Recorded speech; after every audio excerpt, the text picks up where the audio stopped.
Welcome to another episode of Our Inner Sparks Featured Insights. I am Lily Yan, your host of this podcast and founder of Our Inner Sparks, a social enterprise that provides products and services to enable individuals, businesses, and organizations to reach their fullest potentials in a fast and ever-changing world. We dedicate a portion of our profits to support and fund social programs to empower and enable those in the community, especially women in need. On our podcast, we will be featuring some amazing women in our communities doing extraordinary things. They will also be sharing some information, tips, and strategies around the area of their expertise to enable all of us to excel in our lives. If you like our program, please don't forget to subscribe. Just click on the subscribe button on your screen. If you would like to continually support the growth of our Inner Sparks social programs, such as this podcast, please consider a one-time or a subscription of donations on our website. Now, let's get to today's feature. March 8th is International Women's Day. On this episode, we would like to celebrate the empowerment of women with our guest, Andrea, who has dedicated her entire career helping survivors of sexual assault. We're so happy that she's able to join us today to shed some light on her own journey in her career, as well as sharing some information around the organization that's been dedicating their efforts in impacting the community. And finally, she will also provide many helpful strategies. She will share some practical strategies for supporters and survivors on their healing journey. Let's get right to it. Thank you, Andrea. I am so glad that you're able to join us and looking forward to our discussion. Wonderful. I'm happy to be here. You have been working in the area of women empowerment and supporting people through challenging times with sexual assault for over 20 years. That's just an amazing journey that you've been on. With Women's Day being on this month of March 8th, I thought couldn't be more appropriate to invite you on the show to talk about your journey in your profession, but also share some expertise with our audience on this critical subject. Well, I'm so flattered that I get to be featured on a month that is so meaningful to me, yes. International Women's Day. It also marches the March 21st is the International Day for the Elimination of Racism. So as a Black woman, that is also very near and dear to my heart as well. Yes, so wonderful. So thank you. Oh, I'm so glad you're here. So yeah, let's start with a bit of introduction, Andrea. Tell us a little bit about yourself. Who is Andrea? What do you do? And what brought you into the profession you're in? As you mentioned, yes, I have been working in the field for 20 years. I always joke and tell people that I started when I was 2. Yes. So I actually was born and raised in Cambridge, Ontario. I was born at Cambridge Memorial Hospital. Mm-hmm. And at that time, Cambridge was like a really, really small community. Yeah, I bet. So I grew up in Cambridge, and I'm just going to start off by saying that I, as a young child, experienced sexual violence, sexual abuse, and I had no language or understanding of what any of that meant. So and wasn't able to tell. Yeah, and I wasn't able to tell anybody about it. It was a family member. And so there were no services that I was aware of in the community. And however, I think that what ended up happening was I then had this other awareness and compassion for people. And as my mom would say, I often was drawn to folks that were marginalized or experienced other oppressions and abuse. Right. And so she talked about people, I would bring people home. She said, most people would bring home stray animals, and you brought home stray people. But oh my goodness. So folks would gravitate somehow. I guess I had this gift that folks would gravitate to me if they had experienced adversity in their life. So when I was in grade 10, I met a young woman in school, in high school, and befriended her. Somehow there was something about her that I invited her into my social circle. Mm-hmm. And within the first week, she disclosed to me that she was being sexually abused at home by an uncle. She was living with an aunt and uncle. And um, That's long story terrible. short, she came to live with my family. And Oh, so wow, so kind. That's incredible story. my my guidance counselor Mm-hmm. sought me out one day and said, I really want you to go. So this is actually quite interesting this month. But she said, I really want you to come to this event with me. Right. And I thought, an event? She's like, yes, it's during school hours, so I'm going to need to have parental permission. And I was like, great, a day out of school to go. I'm with this. So I ended up going to this event with her, and I was 15 years old at the time. And Mhm. ironically, it was an International Women's Day event. Aha. And at this event, there were multiple women who were speaking about their experiences of violence and Mm. trauma. And I was incredibly moved. And in that moment, and at that time, I don't know if you realize, but in high school, they put so much pressure on you to, what do you want to be when you grow up? What do you want to Yep. do? You've got to start shaping your courses to figure it out. So my dad really wanted me to be a lawyer. That's what he said. He's like, you're really, you're really good at Mm-hmm. debating things, and you're, you're so good at that. So you should be a lawyer, and you'll make lots of money. But in that moment, I was like, no, I really wanted to work with women who had experienced violence and trauma. Mm. And I think at that time also, my feminist budding was starting to happen. So Right. Right. so fast forward, I guess I found a program at George Brown College called the Assaulted Women and Children's Counseling and Advocacy Program. Mm. And that was a very transformative moment for me as well, going through that program and being exposed to stories and learning about how to work with women who've experienced gender-based violence. It was incredible. I did an internship at a sexual assault center in Peel and learned so much, and had the opportunity to do individual counseling and group work with survivors. Wow. And then from there, I guess I ended up moving back home to Cambridge. At that time, I was living in Toronto while I was going to school, and I came back to my community Mm-hmm. because I was very passionate about the fact that, geez, I really hope that there's these services available to people in my community when they Right. experience sexual violence, right? Right. And so, absolutely, fortunately, there's a sexual assault support center, Waterloo region, who's been in existence for over 30 years. Mm-hmm. And so I was able to join with, I was employed there. Yes, like I said, 20 years ago, and I've been there ever since. That's Um, amazing. yes, And it's yes. so and I had no idea it stemmed from such young age, Mhm. through some experiences that you had, and obviously you're very, committed to this. 20 years, that's a long time commitment being in anything, right? And it definitely sounds like you're on a personal mission, and there's a lot of purpose behind what you're doing that drives you. What would you say is the one thing that you love the most, that keeps you motivated all these years working at the sexual assault support center? Witnessing transformation, personal transformation, and the resiliency of the women that and folks that we support. Just you know, seeing how, even though folks feel like they are in a hopeless place when they enter the door, it's like people are often leaving us better than how when they came in. And that for me is what is the most important. Meeting like incredible folks who overcome so many difficult challenges. Witnessing that transformation, and Mm, knowing that myself and my team, that we are a part of that.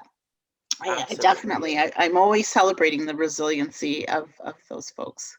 Oh, that's just beautiful. Like, just being able to witness that and see that and support it and be a part of that journey, and see them succeed as they leave. And that's amazing. Congratulations on that, because it's and again, 20 years, and I'm sure a lot of people on your team are so committed, but 20 years is another level of commitment there. So congratulations on that. What would you say is the most important thing that you've learned on the journey? I've learned a lot about systems of patriarchy that allow sexual violence to continue. I've seen a lot of that I'm so busy working on a micro level, doing the work. And then when you take a step back and seeing how there are certain systems that play a major role in how this type of violence is able to continue, and looking at, it's always interesting to me how there's so much work done often in declining different types of violence, but for some reason, sexual violence, it's the only violent crime that is not declining. Really interesting, the statistics. Mm-hmm. So what, can you give us an example of those systems that could be at influence? The criminal system. Yeah.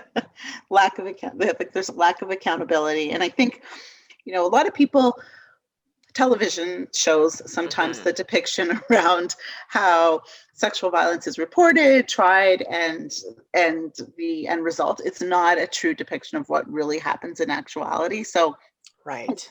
We watch Law and Order, the SVU, all of those shows that they're like an hour or half an hour show, and somehow these cases are wrapped up really quickly, and it's often a very positive end result, but that's not usually the case. So yeah, and I was just going to ask too if media has a lot to do with it. I guess we can call it a system, but there's media and social media, and it's just the information, the misinformation that's out there. So I'm glad you addressed that as well. Yeah. How would you say that your team, and I know this is a short show, you can't you can't expand completely on all the services that your team does, wonderful work that you guys do, but could you give us some highlights on what kind of things that people will be expecting when they come to a support center like yours? Yes, absolutely. Yes, I'm glad you limited me in the beginning, because I could talk all day, every day about all the stuff we do. So we are a community-based sexual assault support center. Our services are free, they are confidential, and they are available to folks who've experienced gender-based violence at any point in time in their life.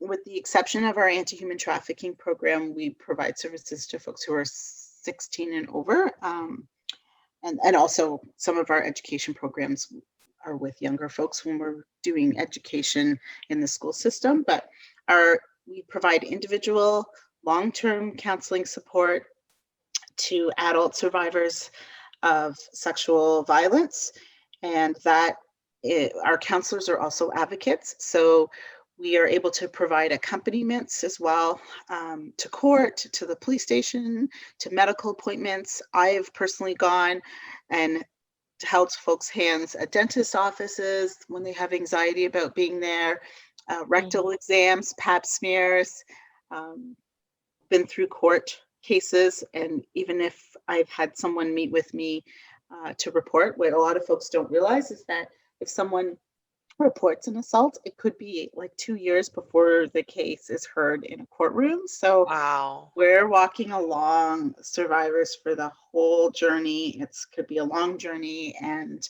so physically being able to be in the courtroom is what our counselor advocates are able to do.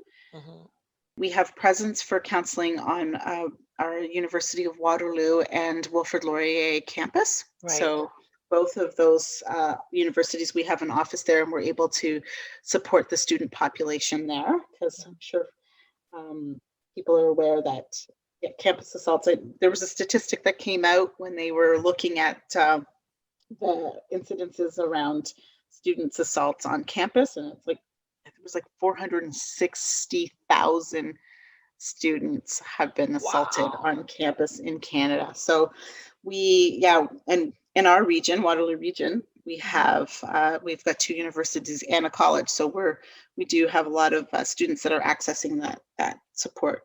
We have a family court support program. Mm-hmm. That program is designed for women who've experienced domestic violence, and then they are trying to navigate the family court system. Mm-hmm. And so we have 1.5 workers right now in that program that will meet with women, help them to get their documentation together, figuring out, how to get a lawyer, how to access legal aid, physically going to legal appointments with them to meet with their lawyer and to court as well. So, and that's an incredibly busy program and understaffed tremendously. All of our programs are pretty understaffed, but yeah, that program in particular could use more support, because especially with COVID right now, we've seen a huge spike in domestic violance. Yep. All right. I was going to ask you that too. So what statistics you guys have seen? Yes, I'm happy to tell you about about the stats around that. Our anti-human trafficking program is a newer program to us. We've had that for 2 years. That's the program I was mentioning that will support youth from age 12 and up, and like that's over 50% of our caseload, because about over 50% of our clients that are experiencing trafficking are under the age of 16. So that is a outreach program. It does very similar work that our counselor advocates do.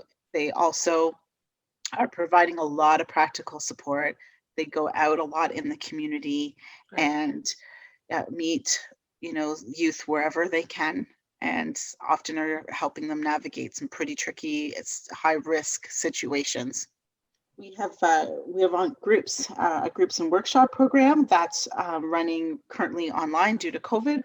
And so we found that survivors, our model is that you're not alone. So we find that when survivors are able to come together and, mutual support, validation, understanding, that, group space has been highly successful. So our group program, our group program has been fantastic. Since we were really ready, we have one person running that program that coordinates that, and we run groups on a variety of different topics. So, and we're willing to go into many different spaces. If there's already a group that exists and they're looking for someone to facilitate a healing program, we can do that. So we'll do workshops and we'll do ongoing groups as well. And we have an education program, like I mentioned, that we do in a workplace. We have a workplace educator, our Male Allies program. So we do have men who are involved in doing this work. Yep. Our feminist males, they are phenomenal. And so their focus is around talking about toxic masculinity, teaching about healthy masculinity, consent as well, a lot of program around healthy relationships and consent. And they are working with young men and boys, talking about sexual harassment and equity issues. And then other than that, our regular programming with youth in the school system. And we have a 24-hour support line as well. Yeah, I was going to say, you also have a support line as well. Yes, 24 hours, and it's a phone line, and then we have an online chat service. That's great. That's a whole lot of services that you guys have and offer. Have you noticed that with COVID, any change in kind of the access to the programs, as well as maybe even the population that you're serving? Has that shifted? Yeah, we've had a huge increase. We recently were surveying our programs to just look at what the statistics look like in comparison to last year, what our numbers look like. And, the most glaring one that we noticed was our groups and workshop program. We had a 312% increase in participation. Oh my God, that's incredible. Jeez. Yes. And then, and it consistently across the board, like we had 142% increase in our public education participation in those programs this year. Our anti-human trafficking program saw a 27% increase. Family court support program, of course, that's the program that works with the domestic violence, 158% increase. And our crisis line calls went up 25%. And our requests for counseling support went up 55%. So across the board. which is hard because we already, like before the COVID pandemic, Sask has been dealing with the other pandemic around gender-based violence. Right. So, Right. We were already flooded before this, and so it's quite challenging that we have this on top of an already existing problem where we're understaffed, underfunded. The demand for service far exceeds what our staff, Of what our course. staffing complement is able to do. So Yeah, and understandable with COVID. I think was the additional stress and the additional exposure people have to the perpetrators at times, right? And a lot of times might be home based.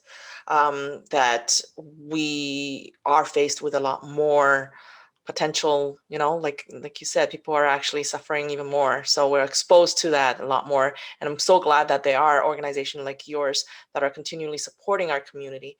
It's extremely relieving to hear that, but at the same time, sad to hear the numbers are going up and it is getting more difficult for people. With that said, March for our Inner Sparks, we actually we're doing the theme of healing and regeneration.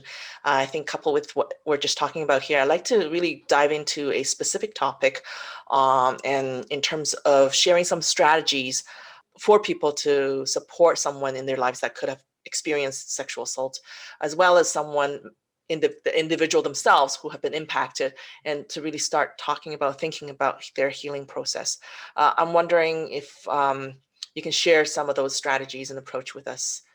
What do you think is the best support a friend or a family member can provide to someone who has gone through sexual violence? the first and foremost is to listen and believe, because when people tell you that they have been harmed, and that they've had this experience, even if it feels like you can't relate to it, you don't fully understand it, believe them, right? And a lot of the times folks are worried about, like, oh my goodness, I don't know how I can handle this, right?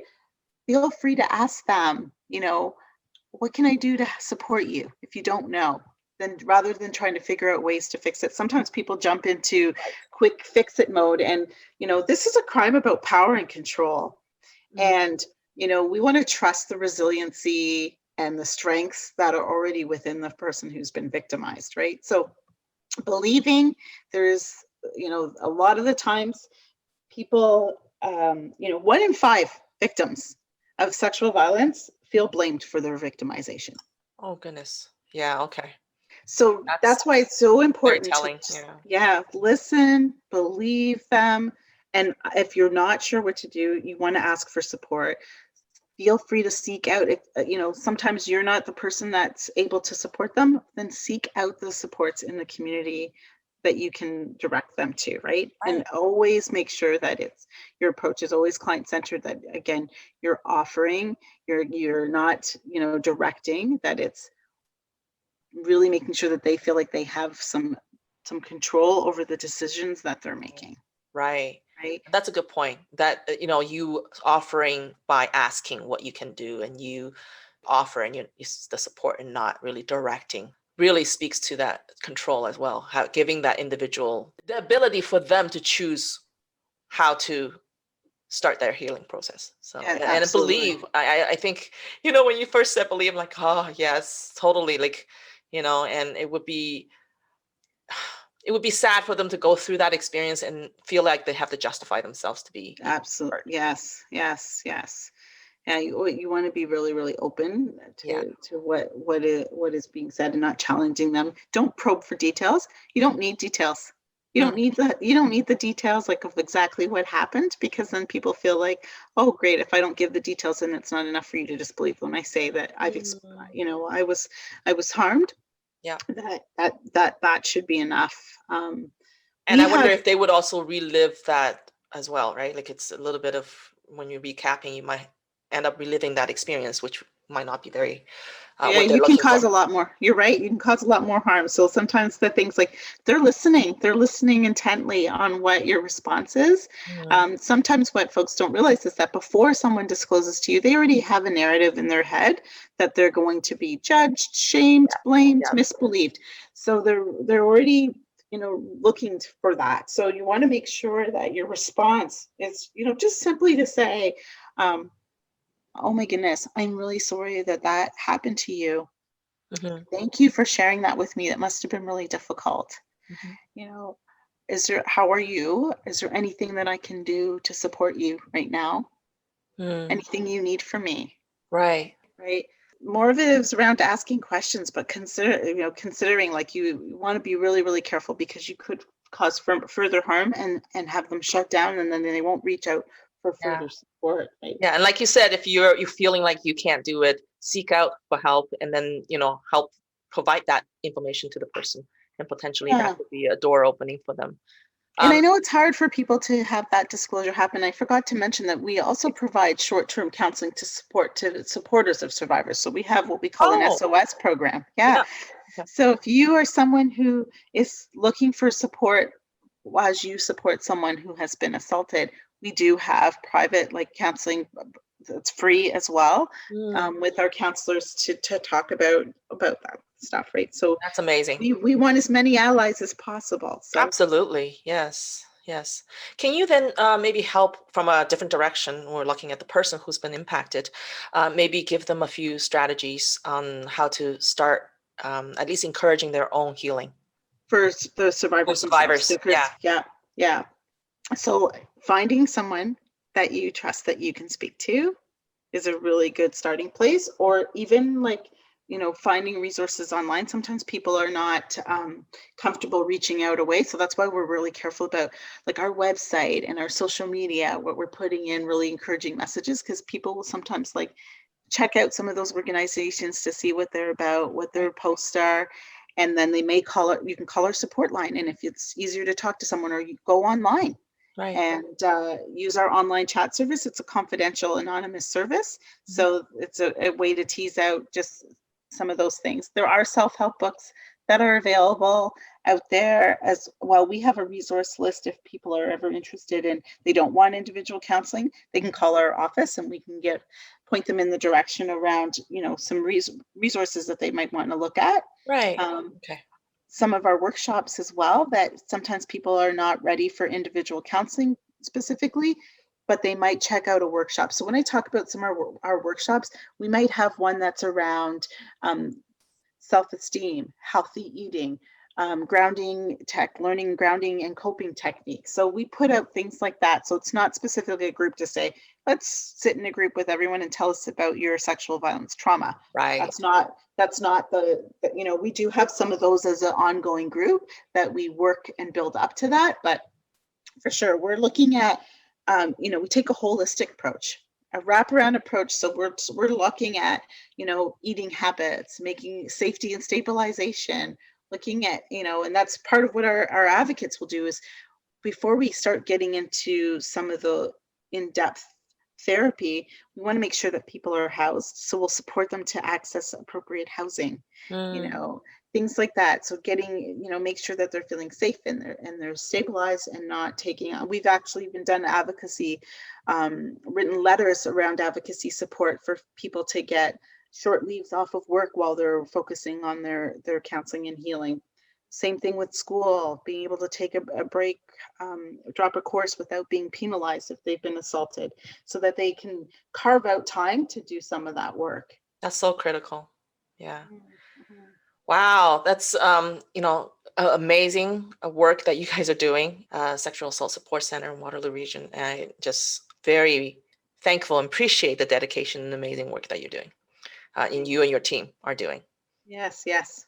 It's Yes. a team effort. Yeah, it We're is. a small but mighty team. Yeah, an incredible amount of work that you guys are putting out there. So congratulations on that ability and capability to really impact the community so positively for a population that is often forgotten, right? So Yes, yeah. thank you, Andrea, for being on the show today and sharing your expertise and sharing a wonderful work that your organization does. To our listeners, we're grateful that you tuned in today. We hope that we've shed some light and awareness around this sensitive but critical subject. I will be leaving a lot of the information that Andrea mentioned in our show notes so that in case you need it, it is easily accessible to you. Thank you again for joining us, and I'll talk to you next time. Thank you. Your thoughts on this episode is encouraged on all our social media platforms, which are listed in the podcast descriptions. I hope you will consider joining us on our online community. I look forward to seeing you there.